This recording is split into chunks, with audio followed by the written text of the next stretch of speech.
What's going on, Jerome's? So as we're wont to do after the dust, or at least the dust ahead of the Vikings in the draft order has settled, we take a look at the current draft order as well as do a mini mock draft and see who could be available for the Vikings when they're on the clock. So the Vikings, 6-9. Not really nice, but, still have to say it, are currently 13th in the draft order with their strength of schedule, putting them just slightly ahead of the fellow 6-9 San Francisco 49ers, but behind the Chargers as well as the Cowboys. Yeah, the Cowboys are 6-9. Weird.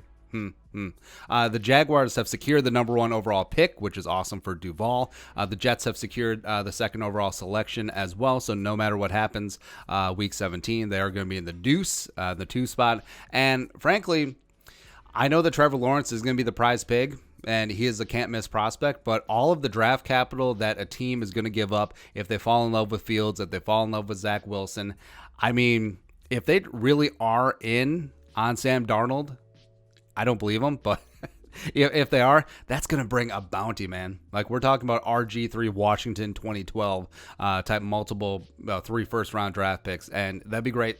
They'll be phenomenal for the Jets. You got the Dolphins moving up to 3. Houston just dropping a deuce against Cincy, and for that we thank you. A double whammy for Flores and company. For the Falcons, they just falconed it in Kansas City. The Bengals beat the Texans. The Eagles dropped one against the Cowboys, unfortunately. The Lions are, the Vikings get whooped on Friday. Lions on Saturday, like, hold my beer. We got you. 8 the Giants at 5-10. 9 the Panthers got a win against Washington. They're also at 5-10. And then Denver just whatever. They're 5-10 as well. So the Vikings were 14 headed into week 16 action. Then they got their asses handed to them by the Saints. I feel like you should move up more than one spot because of what happened, but is what it is. But that's the order. Going to do a mini mock as we always been doing. So number 1, yeah. All right, so the Jaguars clinched number 1. I mean, technically, Trevor Lawrence could be selected now. Well, he hasn't officially declared, but yeah, once he does, they could be selected, and also he could be signed, which is kind of hilarious to me. I wish they would do that, because they used to do that back in the day, where the number 1 team would sign their guy in like March, and it was awesome. Anyway, number 2, so the Jets, I don't know if they're bluffing or not. Actually, think that they kind of are trying to up the trade value of Darnold as well as the number 2 overall pick. But if they stick and pick, as we're going to be doing in these 13 selections, taking Zach Wilson, the pride of BYU, where, I mean, it's a toss-up between him and Fields. And as we said a bunch, like, you won't get fired. Well, you'll get fired slower if you take a guy like Justin Fields, big school, big arm, big talent, as opposed to taking a chance on Zach freaking Wilson from BYU. But, I mean, there is just something about Wilson, the cocksure attitude, the arm, just there really is a lot of Mahomes to his game. Absolutely. 3 Dolphins. So Dolphins are an interesting spot. So they're obviously committed to Tua. Well, maybe, even though Fitzmagic is just doing the damn thing. I mean, come on.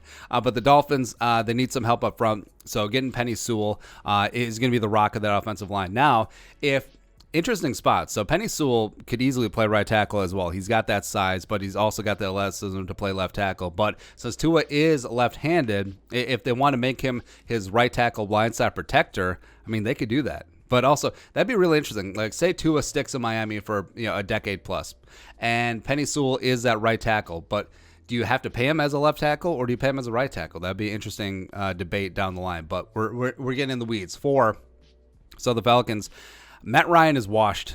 He is. Like, I know that he still has moments of brilliance, but he is going to be 36 years old. I understand that they're tethered to him for another year or 2 with that contract, but I think at this spot, I mean, how many times do you expect to be drafting in the top 5, let alone the top 4? So I don't think a new GM can pass this up, as well as you're taking the home state guy, Justin Fields, the hero of Georgia, bringing him back into the state, and let's go. I mean, Justin Fields, do whatever you want with Matt Ryan. I mean, cut him. You can afford to eat the contract or trade him, do whatever you want. But Justin Fields, Calvin Ridley, Laquan Treadwell, let's go. Let's go. 5. So you got the Bengals. Dropped a couple spots, and they missed out on Penny Sewell, but it's whatever. Pick up Rashawn Slater coming out of Northwestern. Opted out this year, but, I mean, Slater is a dude. Absolutely is. Now, he could play left tackle, even though he doesn't necessarily have the measurables. He could play inside. He could do whatever. Just put him on that line. Him and Jonah be nice cornerstones for that offensive line if Jonah could stay healthy going forward and protecting Joe Burrow once he gets back. 6, Eagles. I mean, is there a more telegraphed selection than this one? So the Eagles, Jamar Chase, LSU, Jefferson and DK say hello, right? But you have Jamar Chase, you have Jalen Reagor, and also you have Jalen Hurts. So you got Jalen, Jamar, the triple J's. I mean, that's nice. That's a nice. Miles Sanders doing the damn thing. Let's go. 7. So similar to the Falcons, I mean, the Lions are going to have a new GM and they have an aging former franchise adjacent quarterback. But I don't think that they can pass up a chance to get their guy, their quarterback of the future. So no pants for Trey Lance, even though I think they will ride with Stafford for another year. I'm not so sure about Matt Ryan, despite his contract and guarantees. But yeah, new GM, new coach, new quarterback of the future in Detroit. 8. So the Giants officially eliminated from playoff contention, but taking Micah Parsons here. Physical freak linebacker, can also get after it. Rushing, had 5 sacks in 2019. And he is going to be the heart and soul of that defense. He is going to be that guy who holds it together in the glue, and I like it. Man. 9. So I got the Panthers.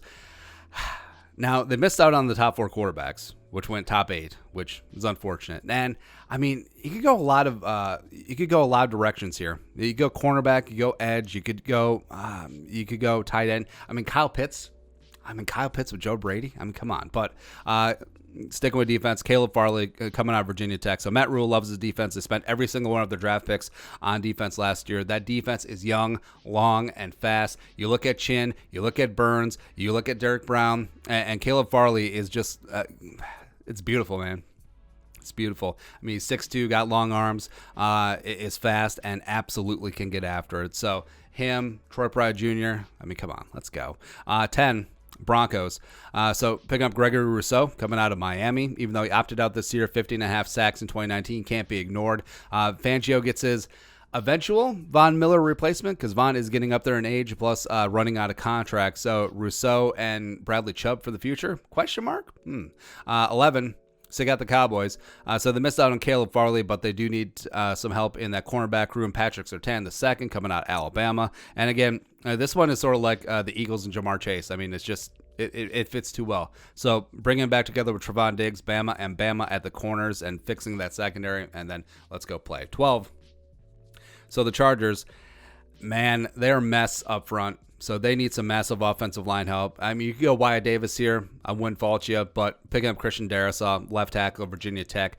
Protect Herbert at all costs. You get an absolute athlete and just plop him on Herbert's blind side, and then just you have a duo there for a decade plus, hopefully. So now the Vikings are on the clock at 13. And I'm of a couple minds. So top available guys for the Vikings at 13. So you got the fun YOLO picks. Devonta Smith, who should be the Heisman winner, come in, wide receiver 3 and punt returner. Eventually, he takes over for Thielen, and then it's Jefferson and Devonta. That's fun, man. Kyle Pitts. So you watch Raiders games with Darren Waller. You watch Chiefs games with Kelsey. You watch Niners games with Kittle. And not so much the inline blocking, but when they line up in the slot or out wide, Kyle Pitts is uncoverable, just like those 3. He is. And even though, yes, the Vikings have 2 really good young tight ends coming up in Tyler Gronklin and Irv Smith Jr., but, I mean, Kyle Pitts is straight up uncoverable. He is. Wyatt Davis, no matter what, rock solid right guard day 1, would be an immediate starter for the Vikings. This is the safe pick. Kwity Paye coming out of Michigan as well. Absolute monster on the edge as well. Solid versus the run. Can be unblockable at times, and it would be an injection that this defensive line sorely needs. Alex Leatherwood coming out of Bama. So I like him. Can play left tackle, can play both guard spots as well. Pretty much scheme agnostic and absolutely gets after it. Super aggro. Love that about him. And a little bit of attitude. Well, attitude plus skill, because Drew Samia is just attitude but no skill. But attitude plus skill could be needed on this Vikings offensive line. Waddle will be a ton of fun as well, plus would solve the return issues. Christian Barmore is rock solid interior defensive line. He certainly doesn't have the highs of some of the other guys, and also, I mean, but he's just a very well-rounded Alabama defensive tackle, is what you'd expect. Davion Nixon, coming out of Iowa, really busted out this year. Former JUCO player, 26 pressures, 5.5 sacks. He's got the quickness, he's got the power, and man, that first step, as well as like body type and composition, it does remind you of Sharif Floyd, man. And good memories about the former 2013 first-round pick out of Florida. Jason Owe, edge rusher from Penn State. What is it with Penn State, man? What is it with Happy Valley, but a physical freak, 6'5", 250, runs a 4.3, 340. What? Huh? And I know it would be out of character for the Vikings go edge in this spot, but also betting on tools as opposed to college production, which Owe, he has 7 career total sacks over 2 years. Yeah, but absolutely a guy who could get after it. Maybe Danielle Hunter 2.0. I don't know. Joseph Asai from Texas as well. He's got the physical tools as well as he's got the production. Just lives in Big 12 backfields. Liam Eichenberg from Notre Dame got the size, length, and anchor. I think he's going to be a solid left tackle in the league. Sam Cosmi, physical freak. He is the Brian O'Neill, Ezra Cleveland of this draft. Needs a little bit of polishing.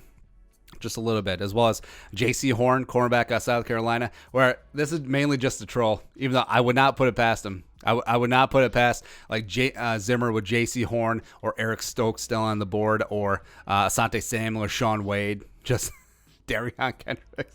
It's funny to me. Yeah. But what's it going to be?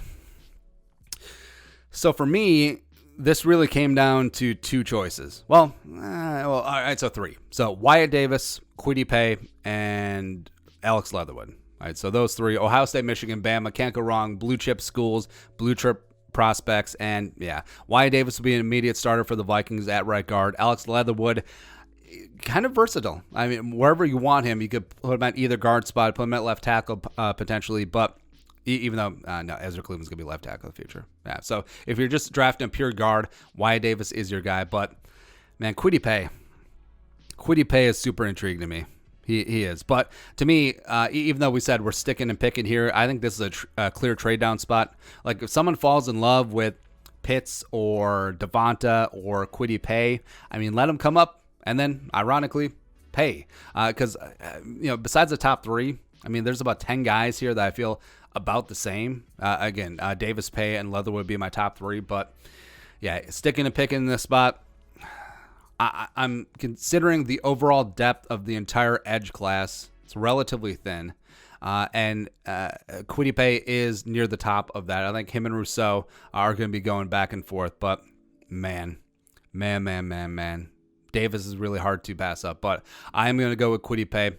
Absolute monster on the edge. And a guy who can also kick inside at times, and also dude is going to be solid against the run. That is something the Vikings need. And you put Kwity Paye on that open side of the field at right defensive end. You have Daniil at left defensive end, and just go hunt. Get after it. You have 2 edge rushers who are very solid against the run. They're not a liability on first and second down, and are just going to get after it. And I love it.